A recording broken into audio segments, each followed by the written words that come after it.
News Tiruppur. Tiruppur மாவட்டம் அவிநாசி வட்டாட்சியர் அலுவலகம் முன்பு செல்வநாயகி பிரவுசிங் சென்டர் அமைந்துள்ளது. இது வெறும் இ-சேவை மையம் மட்டும்தான். இங்கு ஆதார் அப்டேட் செய்வது போன்ற பணிகள் செய்வதற்கு அவர்களுக்கு உரிமம் கிடையாது. இந்நிலையில் இவர்கள் இடைத்தரகர்களாக செயல்பட்டு வருபவர்களிடம் 50 ரூபாய்க்கு செய்ய வேண்டிய பணியினை ஏழை எளிய மக்களிடம் 3000 ரூபாய் வரை பெற்றுக்கொண்டு இ-சேவை மையம் வைத்துள்ள பலர் ஏமாற்றி வருகின்றனர். சமீபத்தில் ஒரு மாற்றுத்திறனாளி குழந்தைக்கு 750 ரூபாய் பெற்றுவிட்டு ஏறத்தாழ 2 மாதங்கள் அந்த பணியினை மேற்கொள்ளாமல் ஏமாற்றி வந்திருக்கிறார்கள். பின்பு அவர்களே நேரடியாக சென்று உங்களுடன் ஸ்டாலின் நிகழ்ச்சியில் இலவசமாக அரை மணி நேரத்தில் இந்த பணியை முடித்திருக்கிறார்கள். அதன் பிறகு குழந்தையின் பெற்றோர் மாவட்ட ஆட்சியரிடம் புகார் அளித்த நிலையில் வருவாய்த்துறை அதிகாரிகள் ஆய்வு செய்து அது உண்மை என அறிக்கை அனுப்பியுள்ளார்கள்.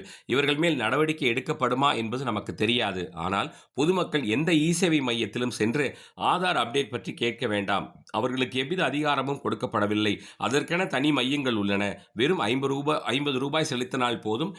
எந்த இ-சேவை மையத்தின் மீது என்ன நடவடிக்கை எடுக்கப்படும் என்று பொறுத்திருந்துதான் பார்க்க வேண்டும். நியூஸ் திருப்பூர்.